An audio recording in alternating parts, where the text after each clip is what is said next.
Hey everyone, I'm Austin, and this is Sad Boys Anime. Today, we're talking about Soul Eater. Whether you would be watching for the first time or the 100th, this is one of those shows I will recommend forever. Before we get into it, if you like this video, please give it a thumbs up and consider subscribing. I post weekly every Monday, and I hope you'll check out some of my other videos. With that, let's get started. This anime is an action-adventure show, the likes of which I haven't seen before or since, and I really miss it. It's definitely a one-of-a-kind type of deal. As usual, let's get a quick plot synopsis. In this world, you're either a Meister or a weapon. If you're a Meister, you handle the weapon, and the weapon is supposed to aid the Meister. You have to have a really good connection and be literally on the same soul wavelength or it won't work. You gotta go to school in order to develop your fighting technique and learn how to synergize with each other. Our story follows a group of kids going to Death Weapon Meister Academy. The principal of this school is Death. I don't know, like literally the Grim Reaper. The kids are trying to get their weapon pairs to become Death Scythes, which are the best types of weapons. The group consists of Maka and Soul, Blackstar and Tsubaki, and Death the Kid with Liz and Patty. Soul is a scythe, Liz and Patty are a pair of guns, and Tsubaki is a scythe-style weapon, but connected on the ends of a chain, basically. The fandom wiki literally describes her as a tragic sentient weapon, and I think that sums it up for you. In this world, to become a Death Scythe, you have to have your weapon eat 100 souls of enemies they defeat. If you eat a lot of souls of innocent people rather than the evil ones the students are fighting, you'll become a Kishin, which is basically just a super powerful evil spirit. This group, on their way to bringing their weapons to Reaper status, runs into Krona, who is basically our first main villain, even though they don't want to be. I don't want to get too specific with that in case anyone hasn't watched this show, but for anyone who's seen it, you know what I mean. Krona honestly is the first time I remember encountering a character in anime that was really gender neutral in my eyes, and I always thought that was super cool. So I'm gonna use they them pronouns for this character.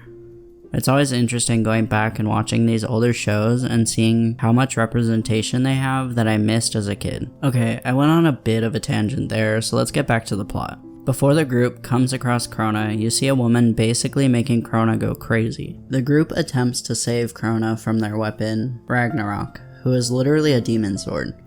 A lot more problems arise as they try and find out more about what's going on and who's pulling the strings making all these souls go berserk. It's a pretty crazy time, and you should all check it out.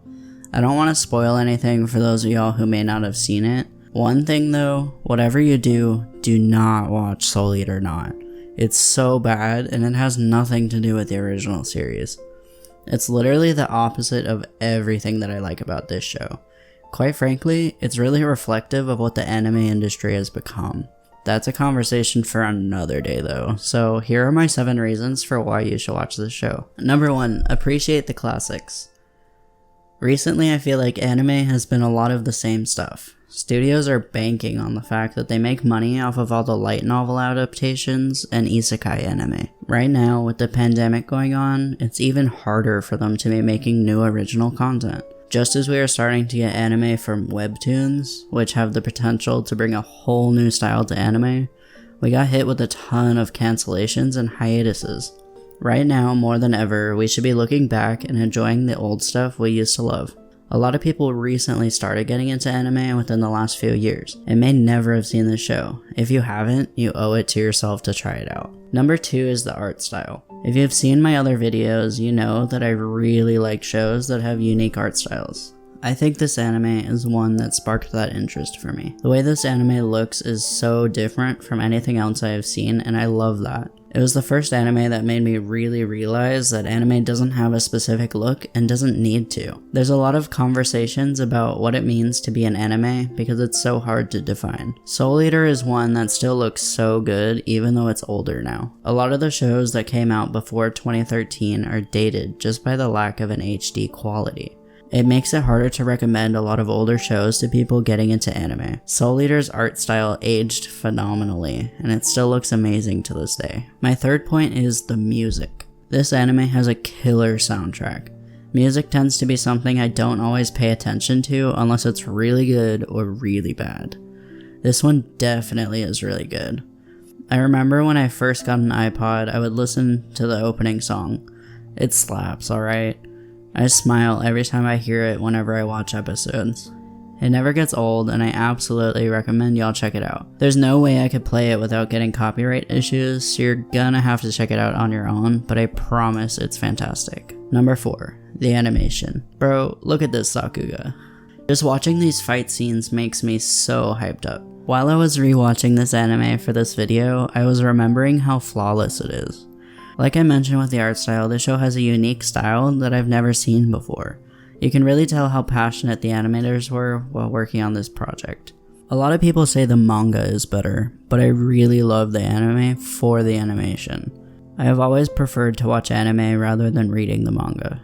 Maybe it's just that I like watching the characters I love move around on screen and hear their voices and such.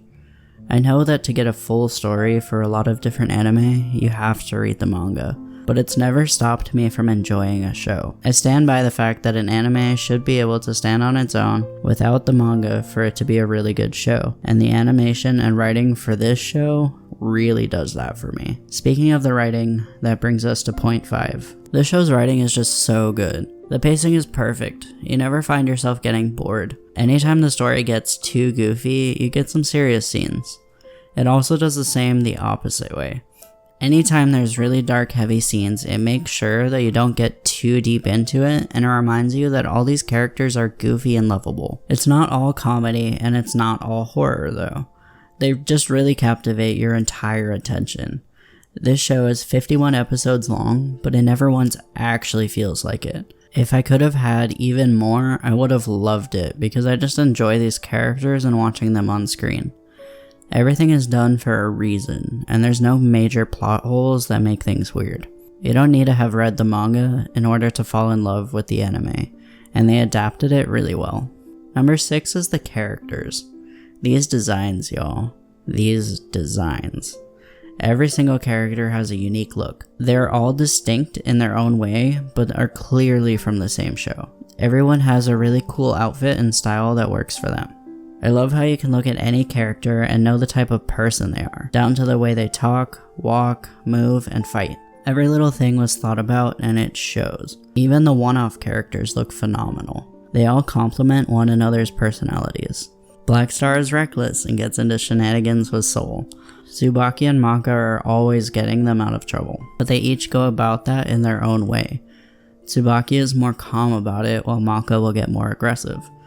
Det the Kid and the Thompson sisters are a trio of dumbasses who can all get super serious when they need to. They all have their moments of being absolute idiots, but they all know when it's time to be serious and work together to take down an enemy. There's a perfect balance between action and comedy. Point 7 is the fan service. When I mean fan service, I mean the lack of it. There's a character for that. Literally. Blair's character is written for fan service, and it makes sense that way. Maka's dad is a womanizer and is punished for it. He's divorced and he doesn't have a good relationship with his daughter. Black Star and Soul have very sparing moments where they're being pervy, but it's done tastefully to show their immaturity, and they are also punished for it. It never overstays its welcome. They know that they don't need to show up Maka's skirt or anything like that during fight sequences, and it's really refreshing to see.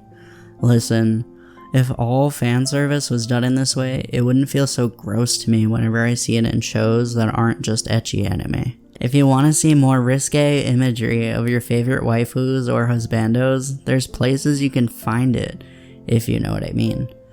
I appreciate the tastefulness of the show's approach to fan service and wish it had started a trend for others. Y'all, this anime is one of my all-time favorite shows, and it's just everything I want it to be. Until recently, I hadn't thought about rewatching it, and when I did, I had such a good time. I really miss this show and want more people to be talking about it again. Let me know down in the comments if you've watched it. What are some of your favorite anime? Are there any shows similar to this that y'all think I'd like? Don't forget to like my video and subscribe if you're enjoying my content. Thanks for watching. Peace.